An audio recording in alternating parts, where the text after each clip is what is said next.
అందరికీ నమస్కారం. మీకు నచ్చిన ఛానల్కు స్వాగతం. ఈ రోజుటి విషయం, రోజు తెల్లవారి 3 ఖర్జూరాలను తింటే బీపీ కంట్రోల్. ఈ విషయాన్ని తెలుసుకునే ముందు మా ఛానల్ను సబ్స్క్రైబ్ చేయండి మరియు మేము అప్లోడ్ చేసే వీడియోల మాహితిని ముందుగా మీరు పొందడానికి కింద కనిపిస్తున్న బెల్ బటన్ను నొక్కండి. మన లైఫ్ స్టైల్కి అనుకూలంగా కొన్ని రోగాలు కూడా మనల్ని ప్రవేశిస్తాయి. అందులోనూ ఈ సమయంలో బీపీతో బాధపడే వారి సంఖ్య ఎక్కువగా ఉంది. కొన్నిసార్లు కోపంలో మాట్లాడేటప్పుడు నాకు బీపీ పెంచకు అనే మాట ఎక్కువగా వినిపిస్తుంది. బీపీ పెరిగితే అనేక రోగాలు వస్తాయి.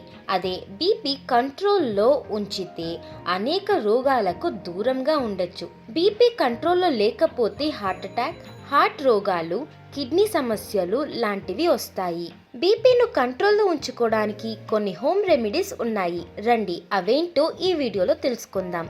కావాల్సిన పదార్థాలు: హాట్ వాటర్ 1 కప్. సరైన పరిమాణంలో ఈ చిట్కాను పాటిస్తే అధిక బీపీను కంట్రోల్లో ఉంచవచ్చును.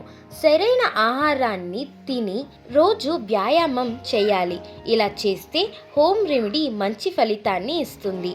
ఈ హోమ్ రెమెడీతో పాటు డాక్టర్స్ ఇచ్చిన మెడిసిన్స్ని కూడా వాడండి. బీపీ తగ్గినప్పుడు డాక్టర్ సలహా తీసుకొని మెడిసిన్స్లో కూడా మార్పులు చేసుకోండి. ఖర్జూరంలో అనేక పోషకాలు దొరుకుతాయి మరియు ఎంతో రుచికరంగా కూడా ఉంటుంది. ఖర్జూరంలలో antioxidants, vitamin A, iron, calcium ఉంటుంది.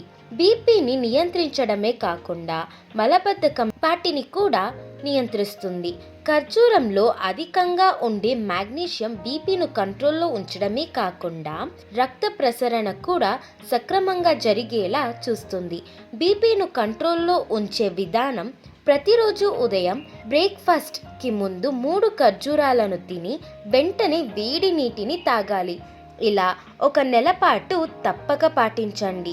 ఆ తర్వాత కూడా మీకు పాటించాలని అనిపిస్తే మీరు దాన్ని కంటిన్యూ చేయొచ్చు. మా వీడియో మీకు నచ్చినట్టయితే లైక్ చేయండి, సబ్స్క్రైబ్ చేయండి, ఫ్రెండ్స్తో షేర్ చేయండి. మళ్ళీ సరికొత్త వీడియో చిట్కాతో మీ ముందుంటాను. అంతవరకు ఉల్లాసంగా, ఉత్సాహంగా, ఆరోగ్యంగా ఉండండి. ధన్యవాదాలు.